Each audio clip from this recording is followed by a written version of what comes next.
الحمد لله نحمده ونستعينه ونستغفره ونعوذ بالله من شرور أنفسنا ومن سيئات أعمالنا من يهده الله فلا مضل له ومن يضلله فلا هادي له وأشهد أن لا إله إلا الله وحده لا شريك له وأشهد أن محمدا عبده ورسوله فأعوذ بالله من الشيطان الرجيم بسم الله الرحمن الرحيم يا أيها الذين آمنوا اتقوا الله حق تقاته ولا تموتن إلا وأنتم مسلمون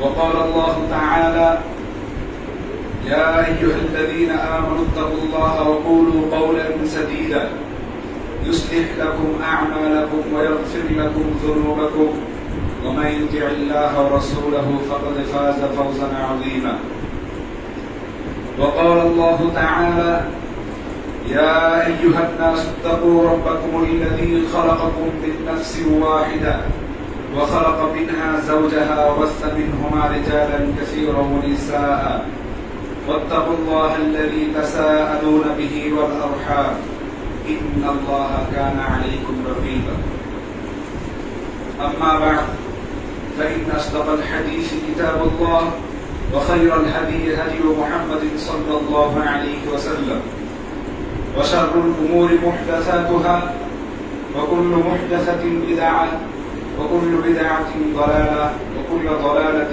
في النار সম্মানিত উপস্থিতি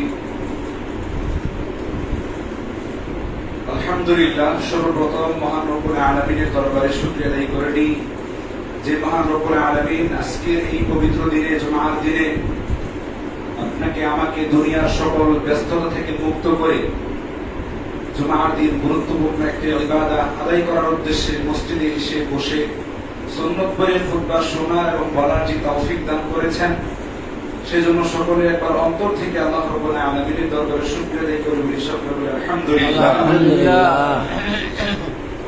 সাথে সাথে দুরূদ পাঠ করে নেই সেই নবী করিম সাল্লাল্লাহু আলাইহি ওয়াসাল্লামের উপর যে নবী করিম সাল্লাল্লাহু আলাইহি ওয়াসাল্লাম অক্লান্ত পরিশ্রমের মাধ্যমে তার শরীর থেকে রক্ত ঝরার বিনিময়ে আজকে আপনার মাঝে আমার মাঝে সুন্দর সুষ্ঠুভাবে ইসলাম পৌঁছেছে সেই নবী করিম সাল্লাল্লাহু আলাইহি ওয়াসাল্লামের উপর দুরূদ পাঠ করে সকলে আল্লাহুম্মা সাল্লি আলাইহি আল্লাহুম্মা বারিক আলাইহি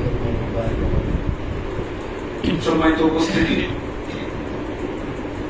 আজকের এই বর্তমান পরিস্থিতি এবং পরিবেশ অনুযায়ী আজকে আপনাদের সামনে জুমার খুতবার বিষয় যে বিষয়টি নিয়ে দাঁড়িয়েছি সেটি হচ্ছে দ্বীনের মূল ভিত্তি, সালাফি দাওয়াতের মূল প্রধান, সেটি হচ্ছে তাওহীদের গুরুত্ব ও প্রয়োজনীয়তা।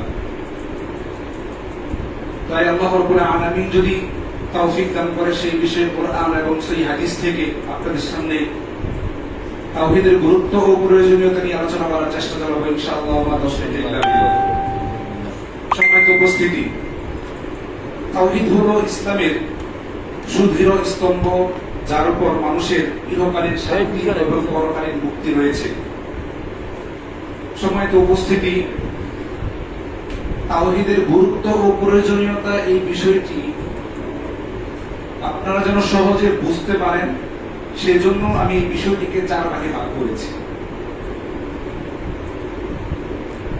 এক নম্বর আলোচনায় চলে আসছে আমাদের তাওহীদ কি। আমরা যেহেতু তাওহীদ সম্পর্কে আলোচনা করছি, আগে জেনে নেই তাওহীদ কি, তাওহীদ কাকে বলে। যদি তাওহীদ শব্দের শাব্দিক অর্থ আমরা খেয়াল করি তাহলে এর অর্থ হচ্ছে একত্ববাদ, যা কোনো বিষয়কে একক হিসাবে মেনে নেওয়া। এটা হচ্ছে শাব্দিক অর্থ। এবং শরীয়ী দৃষ্টিকোণ থেকে এই তাওহীদের অর্থ হচ্ছে আল্লাহ তাআলাকে তার রুবুবিয়্যাত, তার উলুহিয়্যাত, তার আসমা ও সিফাতের একক সত্তা হিসেবে মেনে নেওয়া এবং বিশ্বাস করা, তার উপর আমল করা। তাওহীদের রুবুবিয়্যাত কাকে বলে সেটাও আসবে, তাওহীদের উলুহিয়্যাত কাকে বলে সেটাও আসবে, তাওহীদের আসমা ও সিফাত কাকে বলে সেটাও আসবে। সম্মানিত উপস্থিতি, আল্লাহ রাব্বুল আলামিন মানুষ এবং জিনকে সৃষ্টি করেছেন যে উদ্দেশ্যে, সেটা হচ্ছে তাওহীদের জন্য, যেন জিন এবং মানুষ আল্লাহ তাআলাকে একত্ববাদ হিসেবে স্বীকৃতি দেয়, মেনে নেয়। সেটা আমরা কোরআন থেকে জেনে নিই। আল্লাহ সুবহানাহু ওয়া তাআলা কোরআনে বলতেছেন, ওয়ামা খালাকতুল জিন্না ওয়াল ইনসা ইল্লা লিয়াবুদুন। আল্লাহ তাআলা বলতেছেন, আমি মানুষ এবং জিনকে সৃষ্টি করছি আমার ইবাদত করার জন্য। তো এখানে তাওহীদের কথাটা কোথায় আসলো? মুফাসসিরিনে কেরাম ইবাদত করার উদ্দেশ্যটাকে ব্যাখ্যা করেছেন, লিয়াবুদুনের জায়গায় ব্যাখ্যা করেছেন লিওয়াহিদুন, মানে একত্ববাদ হিসেবে মানুষ এবং জিন আল্লাহকে মেনে নেবে। আপনি আমি আমাদের জন্মের পূর্বে আমরা রূহের জগতে আল্লাহকে স্বীকৃতি দিয়েছিলাম যে তুমি আমাদের রব হিসেবে স্বীকৃতি দিয়েছিলাম, সেটা যেন দুনিয়াতে এসে বাস্তবায়ন করি, সেজন্যই আল্লাহ রাব্বুল আলামিন আপনাকে আমাকে জিনকে সৃষ্টি করেছেন। এই হচ্ছে আমার আলোচনার প্রথম পয়েন্ট। তো দ্বিতীয় পয়েন্ট কি? তাওহীদ কত প্রকার? তাওহীদ সম্পর্কে আলোচনা হচ্ছে। তাওহীদ জেনে নিলাম তাওহীদ কাকে বলে। এখন জেনে নিই তাওহীদ কত প্রকার। তাওহীদ এর অনেক প্রকার রয়েছে। মুফাসসিরিনে কেরাম একাধিক প্রকার বের করেছেন। তার মধ্য থেকে আমাদের সালাফরা, আমাদের আহলে হাদিস অনুসারী আলেমরা, ওনারা গবেষণা করে তাওহীদকে 3 ভাগে ভাগ করেছেন। এই 3 ভাগের উপরে যদি কোনো ব্যক্তি বিশ্বাস করে, কোনো ব্যক্তি আমল করে, তার নাজাতের জন্য এতটুকু যথেষ্ট। সেই 3 প্রকার কি? একটা হচ্ছে তাওহীদের রুবুবিয়্যাত। আমরা জেনে নিই তাওহীদের রুবুবিয়্যাত কাকে বলে।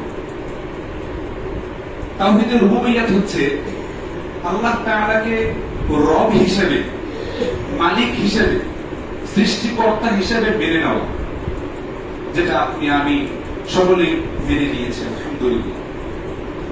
আল্লাহ রাব্বুল আলামিন সৃষ্টি করেন, আল্লাহ রাব্বুল আলামিন জীবন দান করেন, আল্লাহ রাব্বুল আলামিন মৃত্যু দান করেন, এই মহাবিশ্ব আল্লাহ রাব্বুল আলামিন পরিচালনা করেন। এটাকে স্বীকৃতি দেওয়া, বিশ্বাস করা, মেনে নেওয়া। এই পয়েন্টে নবী করিম সাল্লাল্লাহু আলাইহি ওয়াসাল্লাম মক্কার কাফেরদেরকে যখন দাওয়াত দিয়েছিলেন, তাওহীদের দাওয়াত দিচ্ছিলেন, তখন তাদের সাথে, মক্কার কাফেরদের সাথে এবং মক্কার যে মুসলমান, তাদের সাথে মিল ছিল এই তাওহীদের রুবুবিয়্যাত। মুসলমানরা বিশ্বাস করত যে আল্লাহ একজন, তিনি সৃষ্টিকারী, তিনি মৃত্যুদান করেন।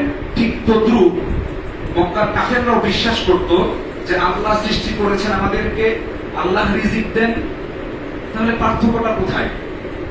পার্থক্যটা হচ্ছে তাওহীদে উলুহিয়াত, যে তাওহীদের দ্বিতীয় প্রকার, তারা সেটাকে অস্বীকার করত। সেজন্যই তারা ইসলাম থেকে বের হয়ে গিয়েছে, তারা মুশরিক, তারা কাফের হয়ে গিয়েছে। সম্মানিত উপস্থিতি, এই বিষয়টাই আল্লাহ রাব্বুল আলামিন সূরা ইউনূসে 31 নম্বর আয়াতে বলেছেন, قُلْ مَن يَرْزُقُكُم مِّنَ السَّمَاءِ وَالْأَرْضِ أَمَّن يَمْلِكُ السَّمْعَ وَالْأَبْصَارَ وَمَن يُخْرِجُ الْحَيَّ مِنَ الْمَيِّتِ وَيُخْرِجُ الْمَيِّتَ مِنَ الْحَيِّ وَمَن يُدَبِّرُ الْأَمْرَ فَسَيَقُولُونَ اللَّهُ فَقُلْ أَفَلَا تَتَّقُونَ। আল্লাহ রাব্বুল আলামিন বলে দিচ্ছেন যে হে নবী, আপনি মক্কার কাফের মুশরিকদেরকে জিজ্ঞাসা করুন যে আসমান জমিন থেকে, কুল মাইয়ারযুকুকুম মিনাস সামাই ওয়াল আরদ, আসমান এবং জমিন থেকে কে তোমাদেরকে রিজিক দিচ্ছেন? আর আপনি জিজ্ঞাসা করুন আম্মা ইয়ামলিকুস সামআ ওয়াল আবসার, কে শুনতেছেন, কে দেখতেছেন, দেখা শোনার মালিক কে? আপনি আমি গোপনে প্রকাশ্যে যেই কথা বলি, যেই কাজ করি, এটা কে দেখতেছেন? আমাদের চোখ কান কে সৃষ্টি করেছেন? আল্লাহ রাব্বুল আলামিন আরো বলতেছেন, আপনি তাদেরকে আরো জিজ্ঞাসা করুন ওয়ামান ইউখরিজুল হাইয়্যা মিনাল মাইয়িত, কে মৃত্যু থেকে জীবন দান করেন, এবং ওয়ায়ুখরিজুল মাইয়িতা মিনাল হাইয়্য, এবং কে জীবন থেকে মৃত্যু দান করবেন। এবং আর কি জিজ্ঞাসা করবেন? ওয়ামান ইউদাব্বিরুল আমর, এই দুনিয়ার যত বিষয় রয়েছে সকল বিষয় কে পরিচালনা করেন? আপনি এই বিষয়গুলো মক্কার কাফেরদেরকে জিজ্ঞাসা করেন, তারা কি বলে? ফাসায়াকুলুন আল্লাহ, তারা অচিরেই অবশ্যই এই কথাটাই বলবে, এই সকল কিছুর পরিচালনা করেন একমাত্র আল্লাহ তাআলা। সুতরাং আপনি তাদেরকে বলে দিন, কেন তাহলে তারা আল্লাহকে ভয় করছে না? কেন তারা আল্লাহর সাথে শিরক করছে? সম্মানিত উপস্থিতি, আলোচনা চলছিল তাওহীদ কত প্রকার? তাওহীদ 3 প্রকার। তার মধ্য থেকে প্রথম প্রকার আলোচনা হয়েছে তাওহীদুর রুবুবিয়্যাত কাকে বলে। তা আমরা জেনে নিলাম মক্কার কাফেররা তারা এই তাওহীদুর রুবুবিয়্যাতকে স্বীকৃতি দিত। তারা মানত যে আল্লাহ সৃষ্টি করেন, আল্লাহ জীবন দান করেন, আল্লাহ মৃত্যু দান করেন। আল্লাহ রাব্বুল আলামিন সূরা ইউনূসের 31 নম্বর আয়াতে বলে দিয়েছেন। এখন আমরা জেনে নেই তাওহীদে উলুহিয়াত কাকে বলে। সম্মানিত উপস্থিতি, যাবতীয় ইবাদত যতগুলো রয়েছে, যতগুলো ইবাদত শরীয়ত নির্ধারণ করে দিয়েছেন আল্লাহ রাব্বুল আলামিন, যাকাত, সালাত, সিয়াম, হজ, যাকাত, মান্নত, কুরবানি, যত ইবাদত রয়েছে, এই সকল কিছু ইবাদত একমাত্র আল্লাহ রাব্বুল আলামিনের জন্যই করা। এটাকে বলা হয় তাওহীদে উলুহিয়াত। সকলে বুঝতে পারছি? সম্মানিত উপস্থিতি, আজকের আমার এই আলোচনাটা বোঝার জন্য আপনাদের কাছে একটা অনুরোধ থাকবে, আলোচনা শুরু থেকে শেষ পর্যন্ত একটু মনোযোগের সাথে শোনা। দেখুন, এইখানে যে আলোচনা হচ্ছে এটা কোনো দল বেদ মতের আলোচনা নয়, হানাফি, আহলে হাদিস, শাফি, মালিকির কোনো আলোচনা নয়। আপনি যদি নিজেকে মুসলিম দাবি করেন, আপনি যদি উম্মতে মুহাম্মাদী হিসেবে দাবি করেন, আপনি যদি বলেন যে আমি আল্লাহর বান্দা মুহাম্মদ সাল্লাল্লাহু আলাইহি ওয়াসাল্লামের উম্মত, তাহলে আজকের আলোচনাটাই আপনার জন্য। কারণ কোন ব্যক্তি মুসলিম বলে স্বীকৃতি দিবে, নিজেকে দাবি করবে, আর তাওহীদ মানবে না, এটা কখনো হতে পারে না। সুতরাং আজকের আলোচনাটা খুবই গুরুত্বপূর্ণ। শুধু মুসলমান মুখে দাবি করলেই হবে না, যেটা কাজে বাস্তবায়ন করতে হবে। তাওহীদকে স্বীকৃতি দিতে হবে, তাওহীদ সম্পর্কে জানতে হবে, মানতে হবে। আল্লাহ রাব্বুল আলামিন আমাদেরকে তৌফিক দান করুন। যেটা বলছিলাম, মক্কার কাফেররা এই তাওহীদে উলুহিয়াতকে তারা স্বীকৃতি দিত না। তারা কি বলতো? তারা আল্লাহকে মানত যে আল্লাহ সৃষ্টি করেছেন, তবে আল্লাহর কাছে কোনো কিছু চাইতে গেলে সরাসরি চাওয়া যায় না। আল্লাহ তাআলা এত বড়, এত মহান, তার কাছে আমরা সরাসরি কিভাবে যাবো? সেটা মাধ্যম লাগবে, সেটা মূর্তি পূজা, সূর্য, আগুন, এগুলোর পূজা করলে আল্লাহ তাআলা সন্তুষ্টি হবেন। এটা ছিল মক্কার কাফেরদের ঈমান বিশ্বাস, এর জন্য তারা মুসলমান হতে পারেন।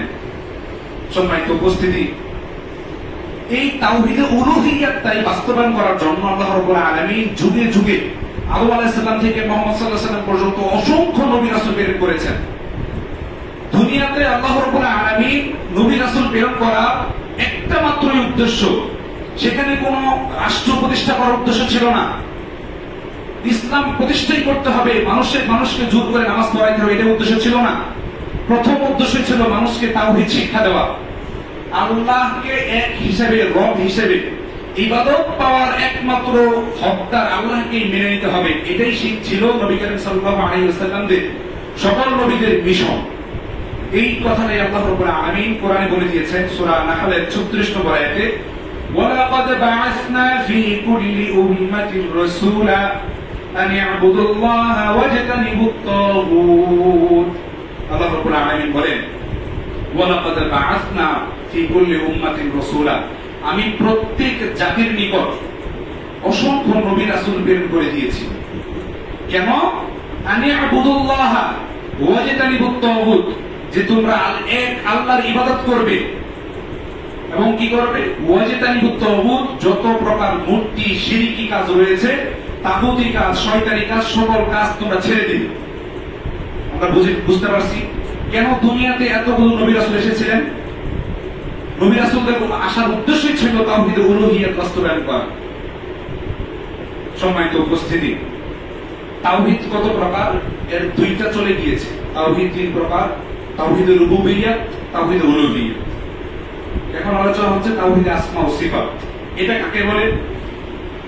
পবিত্র কোরআন এবং সহিহ হাদিস দ্বারা আল্লাহ রাব্বুল আলামিনের যে গুণাবলী, বৈশিষ্ট্য, নাম রয়েছে আমরা সকলেই জানি। ইন্না লিল্লাহি তাআলা 99 ইসমান মান আহসাহা দাখালাল জান্নাহ, আল্লাহ নবী সাল্লাল্লাহু আলাইহি ওয়াসাল্লামের হাদিস। যে আল্লাহ রাব্বুল আলামিনের 99টি নাম রয়েছে, গুণাবলী সুন্দর 99টি নাম রয়েছে। যে ব্যক্তি এই নামগুলো মুখস্থ করবে আল্লাহ রাব্বুল আলামিন তাকে জান্নাত দেবে। সুবহানাল্লাহ।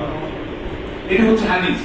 এই হাদিস দ্বারা আমাদের প্রমাণ হলো আল্লাহ রাব্বুল আলামিনের অনেক সুন্দর গুণাবলী নাম রয়েছে। তিনি আলেম, তিনি গায়েব, তিনি মনের খবর জানেন, আলিমু বিযাতিস সুদূর, তিনি অন্তরের খবর রাখেন, তিনি রিজিক দান করেন, তিনি মৃত্যু দান করেন। এই যতগুলো রয়েছে সকল কিছু আল্লাহ রাব্বুল আলামিনের সিফতি নাম। এই প্রত্যেকটা গুণাবলীকে আল্লাহ রাব্বুল আলামিনের জন্য স্বীকৃতি দেওয়া যে এই সমস্ত বিষয়, এই সমস্ত বৈশিষ্ট্য শুধুমাত্র আল্লাহ তাআলার জন্য, এই স্বীকৃতি দেওয়াটাই হচ্ছে তাওহীদ আসমা ও সিফাত। কথাটা বুঝতে পারছি আমরা? তাওহীদ আসমা ও সিফাত কি? তাওহীদ আসমা ও সিফাত হচ্ছে যত আল্লাহ রাব্বুল আলামিনের যতগুলো গুণাবলী, বৈশিষ্ট্য, নাম রয়েছে, প্রত্যেকটা নামকে আল্লাহর জন্য নির্ধারণ করা। সেখানে সংক্ষিপ্ত করে ছোট্ট করে একটা কথা বলি।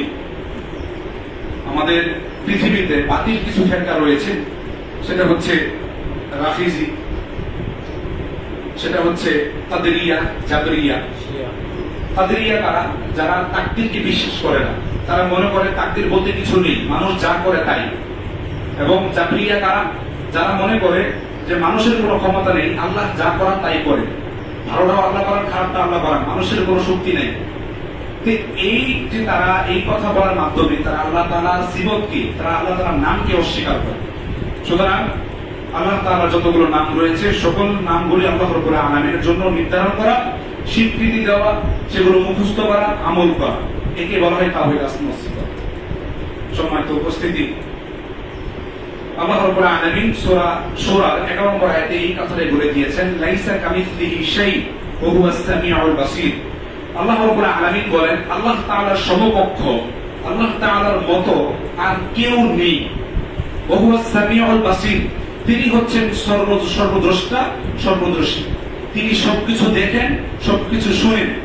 এই যে আল্লাহ রাব্বুল আলামিন স্পষ্ট বলে দিলেন আমার মতো শুনলেওয়ালা, দেখতেওয়ালা দুনিয়াতে আর কেউ নেই।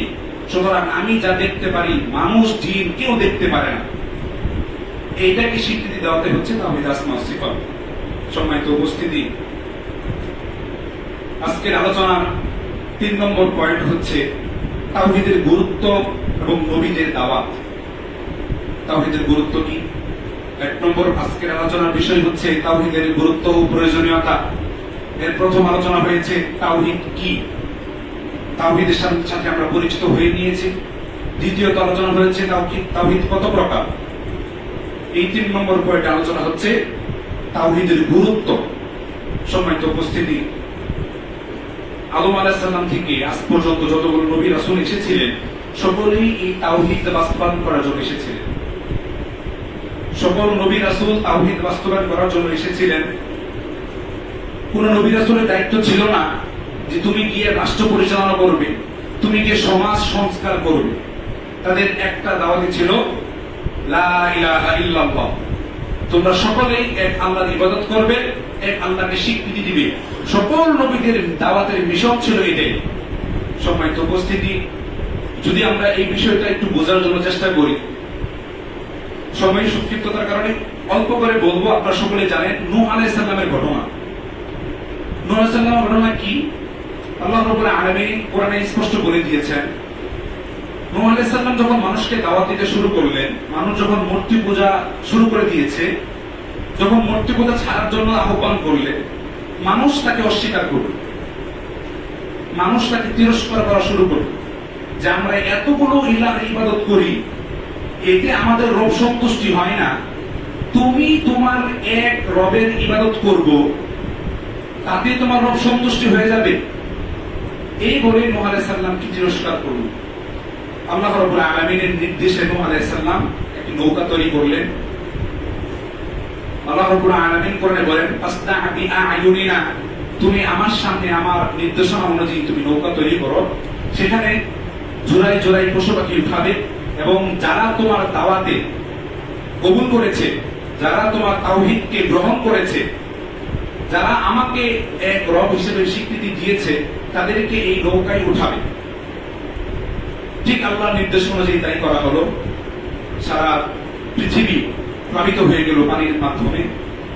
নূহ আলাইহিস সালামের নৌকা ভেসে গেল, এমনকি নূহ আলাইহিস সালামের ছেলে পর্যন্ত হেদায়েত পেল না। নূহ আলাইহিস সালামের ছেলে পর্যন্ত পানিতে ডুবে মারা গেল। কেন? এক রবকে স্বীকৃতি দেয়নি, আল্লাহকে রব হিসেবে এক মানে নাই। সম্মানিত উপস্থিতি, নূহ আলাইহিস সালাম 950 বছর দাওয়াত দিয়েছেন। তার মধ্য থেকে অল্প কিছু মুমিন তারা তাওহীদকে স্বীকৃতি দিয়েছে। এরপর যদি আমরা লক্ষ্য করি ইব্রাহিম আলাইহিস সালামের ঘটনায়, ইব্রাহিম আলাইহিস সালাম যখন বালক ছিল, ছোট বাচ্চা ছিলেন, তিনি মনে করতেছেন, তিনি দেখতেছে যে মানুষরা এত এত মানুষের এত এত মূর্তি ইবাদত করতেছে, এটা কিভাবে সম্ভব? কখনো লাত, কখনো মান্নাত, কখনো লজ্জাত, এক একজনকে রব হিসেবে মানতেছে। এটা কি সম্ভব? সবাইকে আমাকে সৃষ্টি করছে না, তার ভিতরে রবকে খোঁজার তৃষ্ণা জেগে উঠেছে। কি করলেন? রাত্রিবেলা যখন ঘুমাইলেন, ঘুমাইতে গিয়ে দেখলেন আকাশে চাঁদ উঠেছে, মনে করেছে এটাই মনে আমার রব, হাদা রব্বি। সকালে ঘুম থেকে উঠে দেখে যে এই চাঁদ চলে গিয়েছে। সে বলে না, এটা তো হতে পারে না, যে রব আমাকে সৃষ্টি করেছে, আমাকে দেখেন, সেই রব তো আমাকে ছেড়ে চলে যেতে পারে না। সকালে উঠে দেখে যে সূর্য উঠেছে, সে মনে করেছে এটাই মনে আমার রব, হাদা রব্বি হাদা আকবার, এই সূর্য মনে হয় আমার রব। সন্ধ্যা চলে আসলো, সূর্য ডুবে গেল। সে তো বললো না, এটা তো হতে পারে না, আমার রব তো আমাকে ছেড়ে চলে যেতে পারে না। আল্লাহ রাব্বুল আলামিন তার মনের ভিতরে তাওহীদের তৃষ্ণা জাগিয়ে দিলেন। আল্লাহ রাব্বুল আলামিন নবী প্রেরণ করলেন। তিনি যখন এক ঘটনায় তার বাড়ির সকল বাবা সহ সকলে যখন শহরে গিয়েছে, ঈদের দিন, আনন্দের দিন, উৎসবের দিন, তিনি কাবা ঘরে ঢুকে দেখে সকল মূর্তি দিয়ে ভরপুর। কাবা ঘরে ঢুকে কি করলেন? ছোট ছোট সকল মূর্তি ভেঙে দিয়ে বড় মূর্তির গলায় পুরোটা লিখে দিলেন। যখন শহর থেকে সবাই ফিরে আসলো, এসে বলতেছে এটা কিভাবে সম্ভব? আমাদের সকল মূর্তি আমাদের প্রভুদেরকে ভেঙে দিয়েছে। কে ছিল বাড়িতে? বলতেছে ইব্রাহিম ছিল। ডাকো তাকে। বলতেছে এই কাজ কে করছে? বলতেছে তোমাদের বড়টার ঘাড়ে কোরাল, তাহলে কে করবে এই কাজ? বলতেছে এটা তো সম্ভব হতে পারে না, আমাদের রব তো এই কাজ করতে পারে না। তাহলে তোমাদের রব যদি নড়তে না পারে, খেতে না পারে, দেখতে না পারে, তাহলে কেন তাকে তোমরা রব হিসেবে মানতেছো? মাটির দ্বারা মূর্তি তৈরি তাকে তোমরা কেন রব হিসেবে মানতেছো? তখন তাকে দেশ থেকে ছাড়িয়ে দেওয়া হলো, তাড়িয়ে দেওয়া হলো। যখন পর্যায়ক্রমে নমরুদের ঘটনায় চলে যায়, যখন নমরুদ ইব্রাহিম আলাইহিস সালামকে জিজ্ঞাসা করলো যে তুমিও তো রবকে মানো আর আমি তো রব। নমরুদ নিজেকে রব হিসেবে দাবি করছে, বলতেছে যে কি আমি মানুষকে মৃত্যু দেই, আমি মানুষকে জীবিত দান করি। ইব্রাহিম আলাইহিস সালাম বলতেছে আমার রব জীবন দান করে, মৃত্যু দান করে। নমরুদ বলতেছে তাহলে কি হবে? জেলখানা থেকে দুজন ব্যক্তিকে ডেকে আনা হলো। এক ব্যক্তিকে ইব্রাহিম আলাইহিস সালামের সামনে হত্যা করে ফেলা হলো, আরেক ব্যক্তিকে ছেড়ে দেওয়া হলো। এটা তারা বোঝানো হলো যে আমিও মানুষকে ইচ্ছা করলে বাঁচাতে পারি, ইচ্ছা করলে মারতে পারি। ইব্রাহিম আলাইহিস সালাম বলতেছেন যদি এতই তুমি পারো তাহলে আমার রব পূর্ব দিক থেকে সূর্য উঠান, পশ্চিম দিকে সূর্য ডুবান। তুমি যদি রব হয়ে থাকো পশ্চিম দিক থেকে সূর্য উঠাও, পূর্ব দিকে সূর্য ডুবাও। আল্লাহ রাব্বুল আলামিন এই ঘটনায় সুন্দর করে বলে দিয়েছেন إذ قال إبراهيم ربي الذي يحيي ويميت قال أنا أحيي وأميت। আল্লাহ সুবহানাহু ওয়া তাআলা বলতেছেন ইব্রাহিম আলাইহিস সালাম যখন বললেন আমার রব জীবন দান করে, আমার রব মৃত্যু দান করে, নমরুদ বলতেছে আমিও জীবন দান করি, আমি মৃত্যু দান করি। ইব্রাহিম আলাইহিস সালাম বলতেছেন قال إبراهيم فإن الله يأتي بالشمس من المشرق فأت بها من المغرب فبهت الذي كفر। আমার রব পূর্ব দিক থেকে সূর্য উঠান, পশ্চিম দিকে সূর্য ডুবান। তুমি যদি রব হয়ে থাকো তুমি পশ্চিম দিক থেকে সূর্য উঠিয়ে পূর্ব দিকে সূর্য ডুবিয়ে ফেলো। এই কথা বলার মাধ্যমে নমরুদ হতভম্ব হয়ে গেল, নমরুদ সবার সামনে লজ্জিত হয়ে গেল। সম্মানিত উপস্থিতি, যদি আমরা তাওহীদকে বুঝতে চাই তাওহীদ কেমন, তাহলে আমরা ইউসুফ আলাইহিস সালামের সুন্দর ঘটনাটি জেনে নিই। আল্লাহ রাব্বুল আলামিন বলতেছেন ইয়া সাহিবাইস সিজনি আরবাবুম মুতাফাররিকুনা খায়র আমিল্লাহুল ওয়াহিদুল কাহ্হার। ইউসুফ আলাইহিস সালাম যখন জেলে ছিলেন তখন সেখানে দেখলেন যে মানুষরা একাধিক মূর্তির পূজা করতেছে। তখন ইউসুফ আলাইহিস সালাম বললেন একাধিক মূর্তির পূজা করা কি উত্তম? ইয়া সাহিবাইস সিজনি আরবাবুম মুতাফাররিকুনা খায়র। একাধিক রবকে স্বীকৃতি দেওয়া, একাধিক রবকে মানা, এটা কি উত্তম নাকি এক পরাক্রমশালী আল্লাহকে মানা উত্তম? তিনি জেলখানায় থাকা সত্ত্বেও মানুষকে তাওহীদের দাওয়াত দিয়েছেন, মানুষ তাওহীদ গ্রহণ করেছে, মানুষ দলে দলে মুসলমান হয়ে গিয়েছে। এই ঘটনায় আল্লাহ রাব্বুল আলামিন কোরআনে তুলে ধরেছেন। যদি আমরা লক্ষ্য করি আমাদের নবী মুহাম্মদ সাল্লাল্লাহু আলাইহি ওয়াসাল্লামের সময় কি হয়েছিল। আমাদের নবী মুহাম্মদ সাল্লাল্লাহু আলাইহি ওয়াসাল্লাম মক্কার একজন শ্রেষ্ঠ ব্যক্তি ছিলেন, কুরাইশ বংশের অধিকারী ছিলেন। তিনাকে উপাধি দেওয়া হয়েছিল মুহাম্মদ আল আমিন। সকলেই জানি আল আমিন অর্থ বিশ্বাসী। নবী করিম সাল্লাল্লাহু আলাইহি ওয়াসাল্লাম তিনি এতটা মানুষের কাছে জনপ্রিয় ছিল, মানুষের যত আমানত ছিল সকল কিছু নবী করিম সাল্লাল্লাহু আলাইহি ওয়াসাল্লামের কাছে রাখতেন। জানতেন যে যদি মক্কার সকল মানুষ খেয়ানত করে কিন্তু এই মক্কার কুরাইশ বংশের মুহাম্মদ কখনো খেয়ানত করবে না। তাকে এতটা পরিমাণ বিশ্বাস করত। তো আল্লাহ রাব্বুল আলামিন যখন কোরআনের এই আয়াত নাযিল করলেন ওয়া আনযির আশীরাতাকাল আকরাবিন, তুমি তোমার প্রতিবেশী তাদেরকে সতর্ক করো, মূর্তি পূজা থেকে দূরে থাকার সতর্ক করো। তখন কি হয়েছিল? নবী করিম সাল্লাল্লাহু আলাইহি ওয়াসাল্লাম সাফা পর্বতে গেলেন।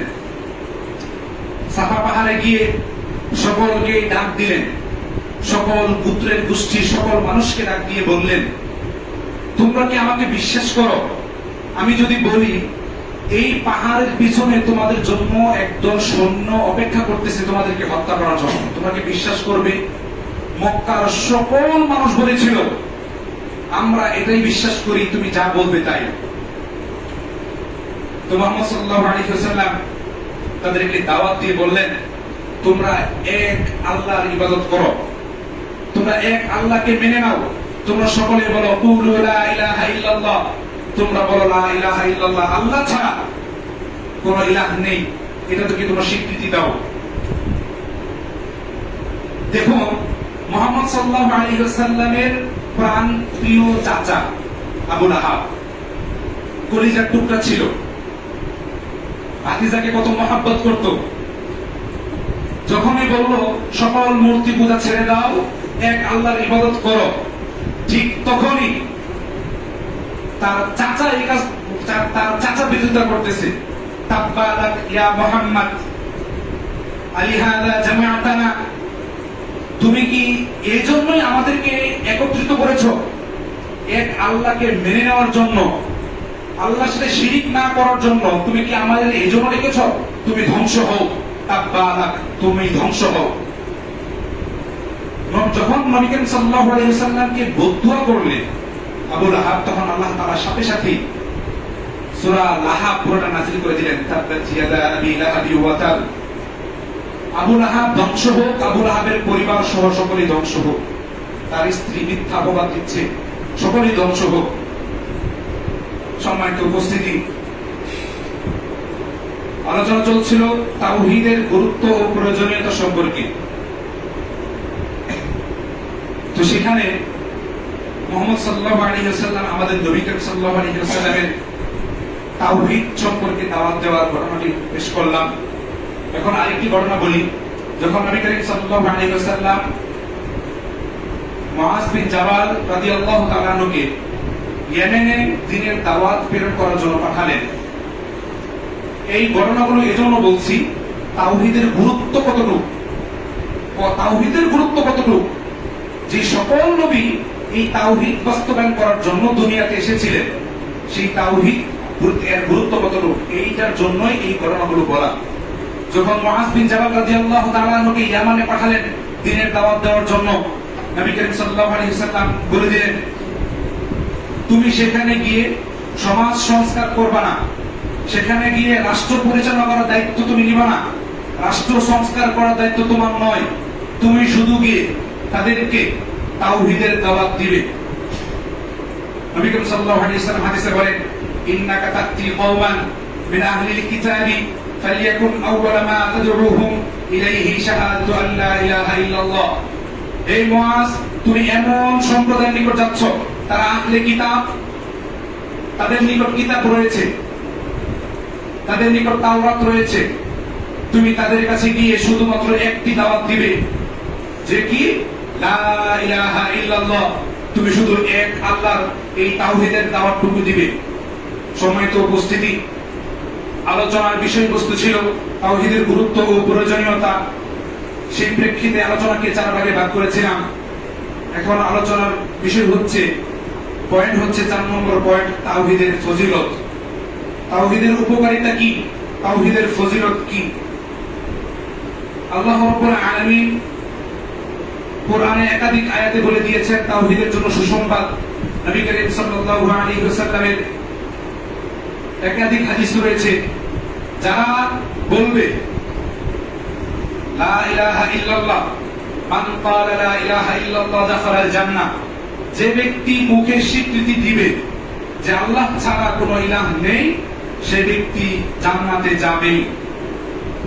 সুতরাং যারা তাওহীদপন্থী, যারা রবকে, আল্লাহকে ইবাদতের ক্ষেত্রে একমাত্র রব হিসেবে স্বীকৃতি দিয়েছে, মেনে নিয়েছে, তাদের জন্য আল্লাহ রাব্বুল আলামিন বিশাল সুসংবাদ দিয়েছেন। সেটা হচ্ছে কি? জান্নাতুল ফিরদাউস, তারা জান্নাতে থাকবে। সম্মানিত উপস্থিতি, নবী করিম সাল্লাল্লাহু আলাইহি ওয়াসাল্লাম এই তাওহীদ বাস্তবায়ন করার জন্য অসংখ্য মানুষের কাছ থেকে গালিগালাজ খেয়েছেন, শরীর থেকে রক্ত ঝরিয়েছেন, লাঞ্ছনার এমন অবস্থায় হয়েছিল তার শরীরে ডাস্টবিন নিক্ষেপ করা হয়েছিল। সম্মানিত উপস্থিতি, নবী করিম সাল্লাল্লাহু আলাইহি ওয়াসাল্লাম বলেন, যে ব্যক্তি তাওহীদকে স্বীকৃতি দিবে, তাওহীদকে বাস্তবায়ন করবে, তাওহীদকে মানবে, সে ব্যক্তির জন্য রয়েছে কিয়ামতের দিন নবী করিম সাল্লাল্লাহু আলাইহি ওয়াসাল্লামের শাফাআত। হাদিস আবু হুরায়রা রাদিয়াল্লাহু তাআলা আনহু, নবী করিম সাল্লাল্লাহু আলাইহি ওয়াসাল্লাম বলেন, একদিন আবু হুরায়রা রাদিয়াল্লাহু তাআলা নবী সাল্লাল্লাহু আলাইহি ওয়াসাল্লামকে জিজ্ঞেস করতেছেন, হে আল্লাহর রাসূল, কিয়ামতের দিন কোন ব্যক্তি আপনার কাছ থেকে সুপারিশ পাওয়ার বেশি হকদার? নবী করিম সাল্লাল্লাহু আলাইহি ওয়াসাল্লাম বলেন, আসাদুন নাসি বিশাফাআতি ইয়াউমাল কিয়ামা মান ক্বালা লা ইলাহা ইল্লাল্লাহ খালিসান মিন কলবিহি আও নাফসিহি। যে ব্যক্তি অন্তর থেকে, মুখ থেকে, জবান থেকে, হৃদয় থেকে দৃঢ়তার সাথে, বিশ্বাসের সাথে বলবে লা ইলাহা ইল্লাল্লাহ, সে ব্যক্তি কিয়ামতের দিন আমার শাফায়াত পাবে। সুবহানাল্লাহ। সম্মানিত উপস্থিতি, এই ছিল আলোচনা তাওহীদের গুরুত্ব ও প্রয়োজনীয়তা। সম্মানিত উপস্থিতি, আজকে এখানে তাওহীদের আলোচনা এই জন্যই করা হয়েছে, আমরা এখানে অল্প কিছু সমষ্টি আহলে হাদিস, আমাদের চতুর্দিকে হানাফি ভরপুর, আমরা হচ্ছে তাওহীদের মূল। কথাটা বুঝতে হবে আপনাকে। যত হানাফি, মালিকি, শাফি, হাম্বলি রয়েছে, তাদেরও মূল হচ্ছে তাওহীদ। কিন্তু কেউ তাওহীদকে গুরুত্ব দেয়, কেউ দেয় না। সেটা কিভাবে বুঝতে পারবো? সেটা বুঝতে পারবো যে ব্যক্তিরা মাজারে যায়, যে ব্যক্তিরা পীর মুর্শিদের কাছে যায়, যে ব্যক্তিরা বিভিন্ন দরগায় যায়, এদের থেকে আমরা শিক্ষা নিব যে এই ব্যক্তিরা তাওহীদকে গুরুত্ব দেয় না। মাজারে গেলে সিজদা করতে হয়, দরগায় গেলে কদমমুচি করতে হয়, বাবাকে সর্বোচ্চ সম্মান তার পায়ে চুমু দিতে হয়। সম্মানিত উপস্থিতি, যদি এরকমই করতে হয় তাহলে বোঝা যাবে আপনার আমার ভিতরে তাওহীদ প্রতিষ্ঠিত হয়নি। আপনি আমি মারা গেলে জান্নাত পাবো কিনা সেটা নিশ্চয়তা এখনো হয়নি। তা আমি মানুষের জন্য, সকল ঈমানদার মুমিন, পুরুষ, নারী, শিশু, বাচ্চা সকলের জন্য এই তাওহীদ আলোচনা। সম্মানিত উপস্থিতি, আপনাদেরকে দেখে আমার খুব ভালো লাগে। আপনারা এমন এক জায়গায় রয়েছেন ইব্রাহিম আলাইহিস সালামের মতো। ইব্রাহিম আলাইহিস সালামের মতো কি, যেই ঘটনাটা শুরুতে বলেছিলাম, ইব্রাহিম আলাইহিস সালাম তিনি ছিলেন একাই তাওহীদপন্থী। তার বাবা ছিল মুশরিক, তার চাচা, তার আত্মীয় সকল কিছুই ছিল মুশরিক।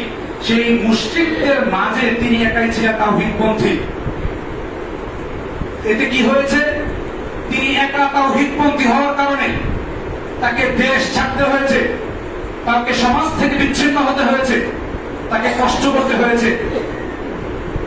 আপনাদেরকে দেখে আমার ভালো লাগে। আপনারা সালাফি, সহিহ আকীদার অনুসারী, আপনারা হতাশ হবেন না। সমাজ থেকে বঞ্চিত হচ্ছেন, মানুষের গালিগালাজ খাচ্ছেন, মানুষের কাছ থেকে কটু কথা শুনতেছেন, এটা নিয়ত করবেন যে আমি আল্লাহকে বিশ্বাস করি, তাওহীদকে বাস্তবায়ন করার জন্য মানুষের কাছ থেকে গালি খাচ্ছি। এটা আমার কাজ না, এটা আমার পূর্ব নবীরা করেছেন। আমাদের পূর্বপুরুষ, আমাদের নবীরা এই গালি খেয়েছিলেন। সুতরাং আমি অল্প একটু গালি খেলে আমার বেতন এতটা মান সম্মান নষ্ট হবে না, ঠিক কিনা? সম্মানিত উপস্থিতি, দেখুন গুরুত্বপূর্ণ একটি কথা, এখানে আহলে হাদিস, সালাফি অনুসারী মানুষ বেশি এই মসজিদে। আলহামদুলিল্লাহ, যতটুকু শুনেছি আশেপাশের কিছু হানাফি ভাইরাও এখানে আসেন, আলহামদুলিল্লাহ। তাদের প্রতি আমার দূরত্ব আহ্বান থাকবে, আপনি সালাফিদেরকে ভালোবাসেন না, এটা আপনার ব্যক্তিগত। আপনি কাকে সম্মান করবেন, কাকে ভালোবাসবেন, সেটা আপনার ব্যক্তিগত। তবে সালাত আদায় করা, সিয়াম পালন করা, হজ আদায় করা, এই সমস্ত কাজ তো সালাফিদের না, আহলে হাদিসের না, ঠিক কিনা? এই সমস্ত কাজ সকল মুসলমানের, আপনার আমার সকল মানুষের। সুতরাং আপনি মসজিদে আসবেন, আপনার মতো করে সালাত আদায় করবেন। আপনি যদি সালাফি মসজিদে যান, আমার দৃঢ় বিশ্বাস বাংলার জমিনে এমন কোন মসজিদ নেই যে মসজিদে গেলে যে আপনাকে অপমান করা হবে না। প্রত্যেকটা মসজিদে আপনাকে সম্মান করা হবে। আপনি যদি আহলে হাদিস মসজিদগুলোতে যান, সালাত আদায় করেন, আপনাকে বলা হবে না যে বুকের উপর হাত বাঁধতেই হবে, পায়ের সাথে পা মিলাতেই হবে। আহলে হাদিস মাশাআল্লাহ সালাফিরা এই দিক থেকে তারা নমনীয়, তারা নরম। তারা এই কথাটাই বলে, যার খুশি হাদিস মানবে, যার খুশি ভিন্ন হাদিস মানবে। বুকের উপর হাত বাঁধার হাদিস রয়েছে, নাভির উপর হাত বাঁধার হাদিস রয়েছে, পায়ের সাথে পা মেলানোর হাদিসও রয়েছে। সুতরাং আপনার খুশি আপনি কোন হাদিস মানবেন। তবে মনে রাখবেন, আহলে হাদিস মসজিদ দেখেই যে আপনি মসজিদ থেকে চলে যাবেন, এটার জন্য আল্লাহ তাআলার কাছে আপনাকে হিসাব দিতে হবে। সালাত আদায় করবেন আপনার মতো, মসজিদে এসে কোরআন তেলাওয়াত করবেন আপনার মতো, কোরআন শিখবেন মসজিদে এসে, মসজিদকে ভালোবাসবেন আপনার জন্য। আপনি তাদের মতো করে সালাত আদায় করুন অথবা না করুন, সালাত আদায় করবেন সেটার জন্য আমি আপনাকে আহ্বান করছি। কারণ সালাফিরা কখনো মানুষের কথা অনুযায়ী আমল করে না। সালাফিরা কখনো বড় তাহলে সর্বপ্রথম এই কথাটাকে সালাফিরা আমল করে। সম্মানিত উপস্থিতি, সুতরাং আপনাদের সমাজ, আপনাদের এলাকা, আপনারা ভাই, আপনারা প্রতিবেশী, আপনারা আত্মীয় স্বজন, শুধুমাত্র হাদিস পালন করার ক্ষেত্রে গিয়ে আপনারা দ্বন্দ্ব মারামারি করবেন, মসজিদ থেকে চলে যাবেন, সালাত আদায় করবেন না, এটার জন্য খুব কষ্ট হচ্ছে। আপনাদের কাছে আমার আকুল আবেদন থাকবে, আপনি পৃথিবীতে যেইখানে যান মসজিদ পাবেন, সালাত আদায় করে নেবেন। সেটা হোক সালাফি মসজিদ, সেটা হোক হানাফি মসজিদ। কারণ সালাত হচ্ছে আপনার, যাকাত সিয়াম হচ্ছে আপনার। আপনি সালাত আদায় করবেন না, আপনি আল্লাহর কাছে ধরা খাবেন। সম্মানিত উপস্থিতি, তবে এই কথাটা মনে রাখবেন, তাওহীদ যদি আপনি মনের ভিতরে না মানতে পারেন, তাওহীদকে যদি নিজের ভিতরে প্রতিষ্ঠা করতে না পারেন, তাওহীদের উপর যদি আমল করতে না পারেন, তাহলে মৃত্যুর পর আপনার জন্য রয়েছে ভয়াবহ আযাব। সাবধান করে দিলাম, তাওহীদকে বাস্তবায়ন করুন। কোন মাজারে যাবেন না, কোন পীর দরগায় যাবেন না। আপনার বড় পীরকে, আপনার বড় পীর হচ্ছে আপনার জীবিত বাবা মা। পীরে দোয়া করলে আমার জন্য কবুল হবে, এর জন্য আমি পীরের কদম মুচি করি, তার পায়ের গোড়া বলে চুমো খাই। কেন? পীর আমার জন্য দোয়া করলে দোয়া কবুল হবে। আরে বোকা, পৃথিবীতে বাবা মা সন্তানের জন্য দোয়া করলে আল্লাহ তাআলা সরাসরি কবুল করে না। নবী করিম সাল্লাল্লাহু আলাইহি ওয়াসাল্লাম একাধিক হাদিস রয়েছে। আপনার ঘরে পীর মুরিদ রেখে আপনি যাচ্ছেন আরেক দেশে, আরেক জায়গায়, এত বোকা কোন গাছে ধরে? সকাল বিকাল বাবা মায়ের কাছে দোয়া নেবেন, বাবা মায়ের সেবা করবেন, খেদমত করবেন, তাদের প্রয়োজনীয় সকল কাজ করে দিবেন। আল্লাহ রাব্বুল আলামিন কোরআনে বলেন, وَقَضَى رَبُّكَ أَلَّا تَعْبُدُوا إِلَّا إِيَّاهُ وَبِالْوَالِدَيْنِ إِحْسَانًا إِمَّا يَبْلُغَنَّ عِندَكَ الْكِبَرَ أَحَدُهُمَا أَوْ كِلَاهُمَا فَلَا تَقُل لَّهُمَا أُفٍّ وَلَا تَنْهَرْهُمَا وَقُل لَّهُمَا قَوْلًا كَرِيمًا। আল্লাহ তাআলা বলেন যে তোমরা এক আল্লাহকে মানবা, এক আল্লাহর ইবাদত করবা, পাশাপাশি কি করবা? তোমার পিতা মায়ের সেবা করবা, তোমার পিতা মায়ের সেবা শুশ্রূষা করবা। যদি তারা বৃদ্ধ হয়ে যায়, যদি তারা বার্ধক্যে পৌঁছে যায়, তাহলেও তাদেরকে সম্মান করবা। এমনকি ফালা তাকুল লাহুমা উফফি ওয়ালা তানহারহুমা, তাদের সাথে ধমকের সাথে কোনো আচরণ করবা না। তারা যেন তোমাদের ব্যবহারে উফ শব্দটুকু না করে, সেটার ব্যাপারে তোমরা সতর্ক থাকবা। সম্মানিত উপস্থিতি, তাহলে আপনাদের কাছে এই আয়াতটা পেশ করার উদ্দেশ্য হচ্ছে এটাই, আপনারা সকলে দল মত সব ভুলে গিয়ে মসজিদে সালাত আদায় করবেন। সময় হয়ে গিয়েছে, ওয়াক্ত হয়ে গিয়েছে, সালাত আদায় করে ফেলবেন। এরপরেই পিতা মাতার কাছ থেকে দোয়া নেবেন। এখনো পর্যন্ত যাদের পিতা মাতা জীবিত রয়েছে, প্রত্যেকটা পিতা মায়ের, বাবা মায়ের কাছ থেকে দোয়া নেবেন। আজকে জুমার পর থেকে প্রতিদিন বাবা মায়ের কাছ থেকে দোয়া নেবেন, বাবা মায়ের মাথায় চুমু খাবেন। চুমু যদি খেতেই হয়, কোন বাবা পীরের পায়ে না, পিতা মাতার মাথায় চুমু খাবেন। আল্লাহ নবী সাল্লাল্লাহু আলাইহি ওয়াসাল্লাম হাদিসে বলেন, আল জান্নাতু তাহতা আকাদাইহিমা, তোমার মায়ের পায়ের নিচে তোমার জান্নাত রয়েছে। তাহলে দেখুন, আপনি যে জান্নাতের আশায় বিভিন্ন এলাকায়, বিভিন্ন গ্রামে, বিভিন্ন দেশে ঘুরতেছেন পীরের দরবারে, অথচ জান্নাত কিন্তু আপনার ঘরেই রয়েছে। আপনার ঘরে জান্নাত রেখে আপনি দূরে খুঁজতেছেন। এই হতভাগা যেন না হয়ে আমরা, আল্লাহ রাব্বুল আলামিন আমাদেরকে তৌফিক দান করুন। সম্মানিত উপস্থিতি, এই তাওহীদের বিপরীত বিষয় হচ্ছে শিরক। তাওহীদের বিপরীত বিষয় হচ্ছে শিরক। আল্লাহ রাব্বুল আলামিন এই শিরক থেকে বিরত থাকার জন্য এই শিরক না করার জন্য শিরক গুনাহ ছাড়া বান্দার সকল গুনাহ ক্ষমা করে দিবেন, এই ওয়াদা আল্লাহ তাআলা বলতেছেন, কোরআনে বলতেছেন ইন্নাল্লাহা লা ইয়াগফিরু আন ইউশরাকা বিহি ওয়া ইয়াগফিরু মা দুনা যালিকা লিমান ইয়াশা। আল্লাহ তাআলা বলতেছেন যে ব্যক্তি শিরক করবে না, যে ব্যক্তি শিরক করবে তাকে জাহান্নামে নিক্ষেপ করবে। ইন্নাল্লাহা লা ইয়াগফিরু আন ইউশরাকা বিহি, যে ব্যক্তি শিরক করবে তার গুনাহ ক্ষমা করবে না। শিরক এমন একটা গুনাহ যেটা আল্লাহ রাব্বুল আলামিন কখনো ক্ষমা করবে না তওবা ছাড়া। সুতরাং যদি কখনো মাজারে গিয়ে থাকেন, কোন দরবারে কোন দরগায় গিয়ে থাকেন, আজকের এই জুমার মজলিসে মনে মনে ইস্তেগফার করে নেন যেন আল্লাহ রাব্বুল আলামিন আপনাকে আমাকে এই শিরকের গুনাহ থেকে মুক্ত করে নেয়। জীবনে কখনো আর কোথাও কোন দরবারে যাব না, আল্লাহ রাব্বুল আলামিনের সাথে কখনো শিরিক করব না। যদি কখনো জীবনে একবার শিরিক করেই ফেলি, জীবনের যতগুলো আমল রয়েছে সকল আমল বরবাদ হয়ে যাবে। সম্মানিত উপস্থিতি, লুকমান আলাইহিস সালাম তার সন্তানকে উপদেশ দিতে গিয়ে বলতেছেন, ইয়া বুনাইয়া লা তুশরিক বিল্লাহি ইন্নাশ শিরকা লাযুলমুন আযীম। হে আমার সন্তান, লা তুশরিক বিল্লাহ, তুমি আল্লাহর সাথে শিরক করো না। কেন? ইন্নাশ শিরকা লাযুলমুন আযীম, শিরক হচ্ছে সবচেয়ে ভয়াবহ একটি গুনাহ, সবচেয়ে ভয়াবহ একটি পাপ।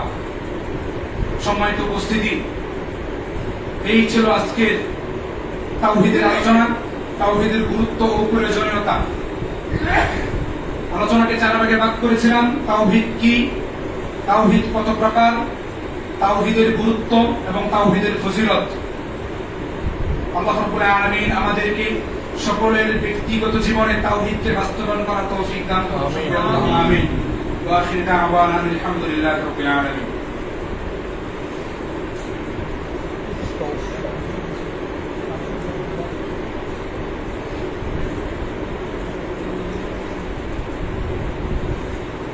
إن الحمد لله والصلاة والسلام على رسول الله أما بعد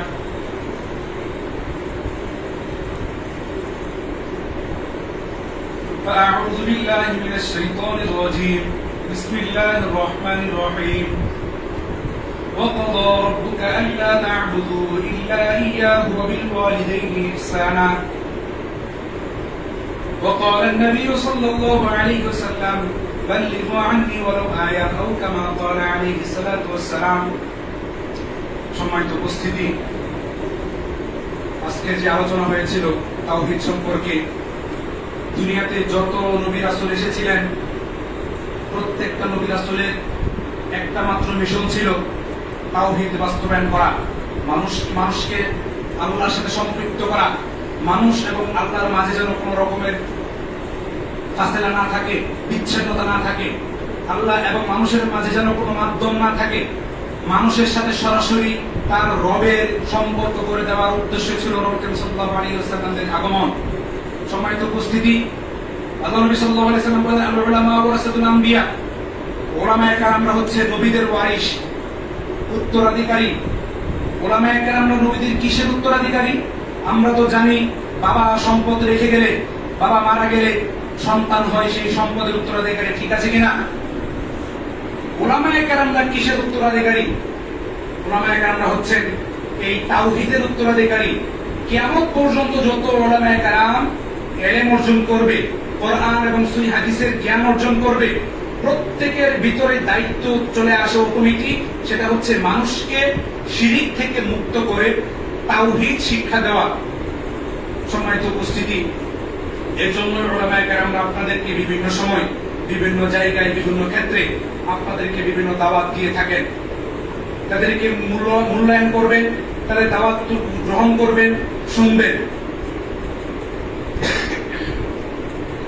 সম্মানিত উপস্থিতি, আমার পক্ষ থেকে আজকে আপনাদের জন্য একটি অ্যাডভাইস থাকবে, সেটি হচ্ছে এই সমাজটা হচ্ছে নতুন সালাফি সমাজ, ঠিক আছে কিনা? আপনারা সকলেই চেষ্টা করবেন আপনার মৃত্যুর পর যেন আপনার সন্তান যেন আপনার জানাজা আদায় করে, আপনার জানাজা যেন আমার মতো ভাড়াটিয়া ইমাম নিয়ে জানাজা আদায় করাতে না হয়। ভারতে ইমামদেরকে দিয়ে জানাজা আদায় করাতে না হয়, পিতার জানাজা আদায় করবে সন্তান। আল্লাহ নবী সাল্লাল্লাহু আলাইহি ওয়াসাল্লাম হাদিসে বলেন, সন্তান যদি পিতার জানাজা আদায় করে, আল্লাহ রাব্বুল আলামিন সন্তান যদি পিতার জন্য দোয়া করে, আল্লাহ রাব্বুল আলামিন পিতার গুনাহ খাতা ক্ষমা করে দেন। সুবহানাল্লাহ। সম্মানিত উপস্থিতি, তাই জন্য আপনাদের প্রতি আমার একটা অনুরোধ থাকবে, এই সমাজ থেকে যেন আগামী সামনে এই সমাজ থেকে যেন হাজার হাজার আলেম তৈরি হয়, এই মসজিদ থেকে যেন হাজার হাজার ইমাম, এই সমাজের ছাত্ররা, এই সমাজের সন্তানরা যেন এই মিম্বারে এসে খুতবা দেয়, আপনাদেরকে কোরআন এবং সহিহ হাদিসের আলোচনা যেন শোনায়, আপনাদের এই সমাজ থেকে যেন তাওহীদের বাণী বিভিন্ন জায়গায় বিভিন্ন মসজিদে ছড়িয়ে যায়, আমি সেটার জন্য আপনাদেরকে অনুরোধ করব। নিয়ত করে ফেলুন, আপনাদের এখানে মাদ্রাসা হচ্ছে, এই মাদ্রাসা যেন আপনাদের এলাকার সন্তানদের মাধ্যমে যেন উদ্বোধন হয়, এই মাদ্রাসা যেন আপনাদের সন্তানদের মাধ্যমে পরিচালনা হয়, এটা নিয়ত করবেন। আপনাদের সন্তানদেরকে আলেম বানাবেন। তবে আমি আমার দিক থেকে পরামর্শ থাকবে আপনার সন্তানকে সালাফি মাদ্রাসায় পড়ানোর জন্য, তাহলে আপনার সন্তান সহিহ ইলম, সহিহ হাদিস, সহিহ তাওহীদ শিখতে পারবে, জানতে পারবে। সম্মানিত উপস্থিতি, এই ছিল আজকের আলোচনা। আল্লাহ রাব্বুল আলামিন যেন আমাদের সবাইকে আজকে যে আলোচনা হয়েছে কোরআন এবং সহিহ হাদিস থেকে, সেটা যেন আগে আমাকে এবং তারপর আপনাদের সবাইকে আমল করা তৌফিক দান করেন। সকলে আল্লাহুম্মা আমিন। সম্মানিত উপস্থিতি, আমি আপনাদের সমাজের পরিস্থিতি শোনার পরে আমি একটা স্বপ্ন দেখতেছি। সেই স্বপ্নটা হচ্ছে, এই মসজিদ থেকে ইনশাআল্লাহ একদিন আশেপাশে যতগুলো মসজিদ রয়েছে সকল মসজিদে তাওহীদের দাওয়াত ছড়িয়ে যাবে ইনশাআল্লাহ। সালাফি আকীদা, সালাফি মানহাজের দাওয়াত ছড়িয়ে যাবে ইনশাআল্লাহ। আপনাদের এই পুরো গ্রাম একদিন ইনশাআল্লাহ সালাফি আকীদার অনুসারী হবে ইনশাআল্লাহ। এখানে মহিলাদের সালাতের ব্যবস্থা রয়েছে, মহিলারা আসতে পারতেছে না, ইনশাআল্লাহ আমি একদিন স্বপ্ন দেখতেছি একদিন এখানে মহিলাদের জায়গা হবে না, আল্লাহ তাআলা সেই ব্যবস্থা করে দিন। আল্লাহুম্মা আমিন। সম্মানিত উপস্থিতি, মহিলারা সালাত আদায় করার ব্যাপারে ইসলামে হাদিসে রয়েছে। আল্লাহ নবী সাল্লাল্লাহু আলাইহি ওয়াসাল্লাম বলেন, কোন মহিলারা যদি মসজিদে আসে তাদেরকে নিষেধ করবে না। সুতরাং যদি তারা মসজিদে সালাত আদায় করতে চায় তাহলে করতে পারবে। আল্লাহ রাব্বুল আলামিন আমাদের সবাইকে ইসলাম পালন করার তৌফিক দান করুন এবং ইসলামের জ্ঞান নিয়ে যথাযথ আমল করে আমাদের ভবিষ্যৎ প্রজন্মকে ইসলামের আলোয় আলোকিত করার তৌফিক দান করুন সকলে আল্লাহুম্মা আমিন। আমাদের মাঝে যারা অসুস্থ রয়েছে, আমাদের মাঝে যারা ঋণগ্রস্ত রয়েছে, আল্লাহ রাব্বুল আলামিন সবার ঋণ পরিশোধ করে সুস্থতার সাথে জীবন যাপন করার তৌফিক দান করুন আল্লাহুম্মা আমিন। আল্লাহ রাব্বুল আলামিন আমাদের সবাইকে যেন দ্বীনের সঠিক জ্ঞান অর্জন করে ইবাদত করার তৌফিক দান করে সকলে আল্লাহুম্মা আমিন। আল্লাহ রাব্বুল আলামিন যেন আমাদের এই সমাজকে, আপনাদের এই সমাজকে আল্লাহ রাব্বুল আলামিন তাওহীদের সমাজ হিসেবে নির্বাচন করে ফেলে সকলে আল্লাহুম্মা আমিন। যেই কথাটা শুরুতে মাঝে বলেছিলাম, আরেকবার রিপিট করছি, সেটি হচ্ছে আপনারা এই সালাফি কেন্দ্রিক, আহলে হাদিস কেন্দ্রিক বিষয়টাকে নিয়ে আপনারা মারামারি নিজেদের ভিতরে করবেন না। চাচা ভাতিজা, দাদা নাতি, বাবা ছেলে মারামারি করবেন না। আপনি মারা গেলে আল্লাহ জিজ্ঞাসা করবে না কে সালাফি হিসেবে নামাজ আদায় করেছে, কে হানাফি হিসেবে নামাজ আদায় করেছে, আপনাকে জিজ্ঞাসা করবে না। আপনাকে জিজ্ঞাসা করবে আপনার ইমান কতটুকু রয়েছে, কি আমল করেছেন, কতটুকু সালাত আদায় করেছেন। সেই জন্যই বলেছি আপনি যে মসজিদ থাকেন না কেন সালাত আদায় করে ফেলবেন। তা আমি আবার বলছি, আপনারা নিজেদের ভিতরে কখনো মারামারি দলাদলি করবেন না। আপনাদের ভাই আপনাদের দিনী ভাই, সবাই আপনারা দিনী ভাই। যদি এই সালাফি কেন্দ্রিক মারামারি করেন, ঝগড়াঝাটি করেন, নিজেদের ভিতরে ঐক্য নষ্ট করেন, এটার জন্য আল্লাহ তাআলার কাছে হিসাব দিতে হবে আপনাদেরকে।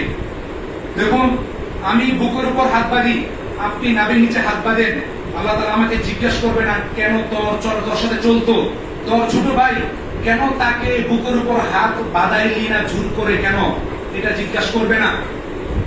এটার দায়িত্ব আপনার আমার না। আপনার মন চায় আপনি বুকে হাত বাঁধেন, আপনার মন চায় আপনি নিচে হাত বাঁধেন, কিন্তু অনুরোধ থাকবে বিরোধিতা করবেন না। কারণ আমি যে বুকে হাত বাঁধি এটা হাদিসের উপর আমল করি। সুতরাং আপনি আমার বিরোধিতা করা মানে কি? আল্লাহ রাসূলের হাদিসের বিরোধিতা করতেছেন। আল্লাহ রাসূলের হাদিসের বিরোধিতা করা মানে সরাসরি আল্লাহ রাসূলের বিরোধিতা করতেছেন। সুতরাং আল্লাহ তাআলা আমাদের এই যত প্রকার ঝামেলা, যত প্রকার ঝগড়াঝাটি রয়েছে, আল্লাহ রাব্বুল আলামিন আমাদেরকে সবাইকে এই ঝগড়াঝাটি ঝামেলা মিটিয়ে একসাথে তাওহীদের সমাজে বসবাস করা তৌফিক দান করুন। আমিন। আমাদের নিয়মিত মুসল্লি জান শরীফ ভাই মোটরসাইকেল অ্যাক্সিডেন্ট করেছেন, তিনি দোয়া চেয়েছেন আল্লাহ রাব্বুল আলামিন তাকে দ্রুত সুস্থতার সাথে আমাদের মাঝে ফিরিয়ে দিন। আল্লাহ রাব্বুল আলামিন এরকম ভাবে সমাজে যে সমস্ত ভাইয়েরা, বোনেরা, মায়েরা, বাবারা অসুস্থ রয়েছেন, আল্লাহ রাব্বুল আলামিন সবাইকে সুস্থতার সাথে জীবনযাপন করার তৌফিক দান করুন। আল্লাহ রাব্বুল আলামিন আমাদের সবার অভাব অনটন দূর করে দিন। আল্লাহ রাব্বুল আলামিন আমাদের ঋণ পরিশোধ করার তৌফিক দান করে দিন। আল্লাহ রাব্বুল আলামিন যেন আমাদের এই মসজিদকে কবুল করে নেন সকলে আল্লাহুম্মা আমিন। আল্লাহ রাব্বুল আলামিন যেন আপনাদের পরিশ্রমের বিনিময়ে, আপনাদের শরীর থেকে ঘাম ঝরার বিনিময়ে যে টাকা, সেই টাকার বিনিময়ে মাদ্রাসা হচ্ছে, এই মাদ্রাসাকে যেন আল্লাহ রাব্বুল আলামিন কিয়ামত পর্যন্ত কবুল করে নেন সকলে আল্লাহুম্মা আমিন। আল্লাহ রাব্বুল আলামিন আমাদের সবাইকে জান্নাতের ওয়ারিস হিসেবে জান্নাতে যাওয়ার যে কাজগুলো করার, সেই কাজগুলো করার তৌফিক দান করুন আল্লাহুম্মা আমিন। সম্মানিত উপস্থিতি, এক মিনিটে আমার পরিচয় দিয়ে দিচ্ছি। আমার নাম ইসরাফিল বিন সাইফুল ইসলাম। আমার বাসা ময়মনসিংহ সদরে। আমি পুরান ঢাকায় নাজিরা বাজার বংশালে পড়াশোনা করি। দাওরা হাদিস যেটা মাস্টার সমমান, সেখানে পড়াশোনা করি। আলহামদুলিল্লাহ, আপনাদের দোয়ার মাধ্যমে আপনাদের কাছে দোয়া চাচ্ছি আল্লাহ রাব্বুল আলামিনের মেহেরবানিতে, আমার বাবা মায়ের দোয়ার চোখের পানির বদলতে আল্লাহ তাআলা এই বছর আমাদের ভালোবাসার আবেগের জায়গা, আমাদের অন্তরের জায়গা মদিনা, সেই মদিনার বিশ্ববিদ্যালয়ে আল্লাহ রাব্বুল আলামিন কবুল করেছেন। আমিন। আল্লাহ রাব্বুল আলামিন যেন আমাকে সেখানে সঠিকভাবে সহি আকীদা, সঠিক জ্ঞান অর্জন করে আমার যেন আপনাদের মাঝে ফিরে আসার তৌফিক দান করে আল্লাহুম্মা আমিন। আপনারা আমার জন্য দোয়া করবেন। আল্লাহ রাব্বুল আলামিন কবুল করেছেন। সামনে হয়তো ভিসা চলে আসবে, আগস্টে চলে যাওয়ার প্ল্যান। দোয়া করবেন যেন আমার মতো আপনাদের সন্তান, আপনাদের ছেলে, আপনার নাতি যেন সেই মদিনা ইউনিভার্সিটিতে পড়াশোনা করে, সেখানে অনার্স, মাস্টার্স, পিএইচডি করে আসবে। এটার জন্য সম্পূর্ণ খরচ তারাই বহন করে। এখান থেকে যাওয়া ভিসা, বিমানের টিকিট সম্পূর্ণ তারা বহন করে এবং সেখানে থাকাকালীন প্রত্যেকটা ছাত্রের জন্য বাংলাদেশি টাকায় 30,000 টাকা করে নির্ধারণ করা, এর চেয়ে তার বেশি করে দেয়। প্রত্যেকটা ছেলের থাকা খাওয়া ফ্রি এবং মাসিক একটা মুকাফা, মানে মাসিক একটা ভাতা রয়েছে প্রত্যেকটা ছাত্রের জন্য। আমি দোয়া করি আপনাদের এলাকা থেকে আগামী 10 বছর পরে ইনশাআল্লাহ এখানে মাদানী খুতবা দিবে আপনাদের সন্তান, আপনাদের নাতি এখানে এই মিম্বারে খুতবা দিবে ইনশাআল্লাহ। আল্লাহ তাআলা তৌফিক দান করুন। আমিন। ইবাদাল্লাহ রাহিমাকুমুল্লাহ, ইন্নাল্লাহা ইয়া'মুরু বিল 'আদলি ওয়াল ইহসানি ওয়া ইতা'i যিল কুরবা ওয়া ইয়ানহা 'আনিল ফাহশা'i ওয়াল মুনকারি ওয়াল বাগই ইয়া'iদুকুম লা'আল্লাকুম তাযাক্কারুন। ফাযকুরুনি আযকুরকুম ওয়াশকুরু লি ওয়া লা তাকফুরুন। আকিমু সুফুফাকুম